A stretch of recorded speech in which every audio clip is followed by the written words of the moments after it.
बिस्मिल्लाहिर्रहमानिर्रहीम। अस्सलामु आलैकुम एवरीवन। आज के आमी आयशाज होम रेसिपिते चले एसेছি রুই মাছের কোফতা। চলুন দেখে নিই এই কোফতা তৈরি করতে কি কি লাগছে। রুই মাছের কোফতা তৈরি করতে আমার যা যা লাগবে তা হচ্ছে এখানে আমি 4 পিস রুই মাছ কাটা বেছে নিয়েছি। আর লাগবে মিডিয়াম সাইজের আলু 1 টেবিল চামচ, ময়দা, পেঁয়াজ কুচি, কাঁচামরিচ কুচি আর 1 চামচ রসুন বাটা। চলুন এগুলো সব মিক্স করে তারপরে আমি এখন কোফতা তৈরি করব। সবগুলো উপকরণ দিয়ে এখন আমি এই কোফতাটা সব মিক্স করব। আমার কোফতা মাখানো শেষ। এখন আমি একে একে সবগুলো থেকে গোল করে বল বানিয়ে নিব। এভাবে করে সব বল বানিয়ে আমি এখানে সবগুলো কোফতা বল করে নিয়েছি। এখন আমি এগুলো ডুবো তেলে ভাজবো। তারপরে আমি তেলে দিয়েছি। এখন আমি হালকা বাদামি করে এগুলা ভেজে নিব। সবগুলো কোফতা এভাবে হালকা বাদামি করে ভেজে নিয়ে তুলে নিব। ভিউয়ার্স, আমার কোফতাগুলো একদম ভাজা শেষ। আমি বাদামি করে ভেজে নিয়েছি।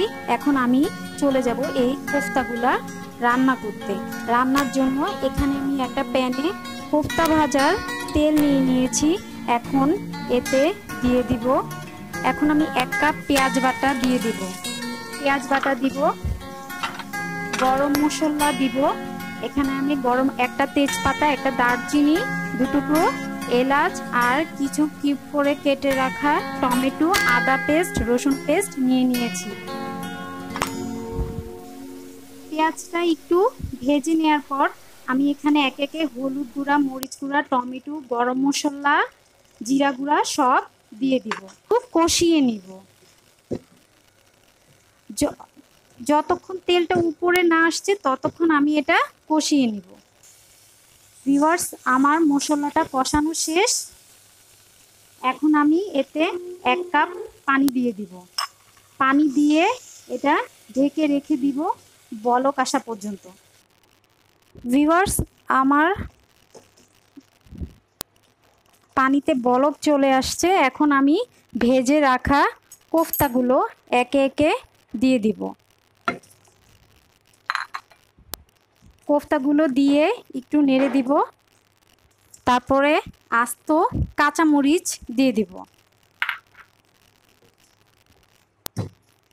দিয়ে ঢেকে রেখে দিব 2 মিনিট।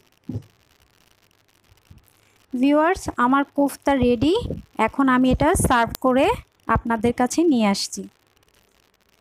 ভিউয়ার্স, আমার কোফতাটা আমি সার্ভ করেছি। এটা বাসায় তৈরি করে খাবেন। এই কোফতাটি শুধু রুই মাছ না, কাতল মাছ, বোয়াল মাছ, যে কোনো মাছ দিয়ে এই কোফতাটি আপনারা ঘরে তৈরি করতে পারবেন।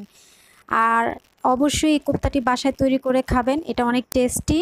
আর আপনারা সবাই ভালো থাকবেন। ভিডিওটি দেখার জন্য আপনাদের সবাইকে অনেক ধন্যবাদ। আল্লাহ হাফেজ।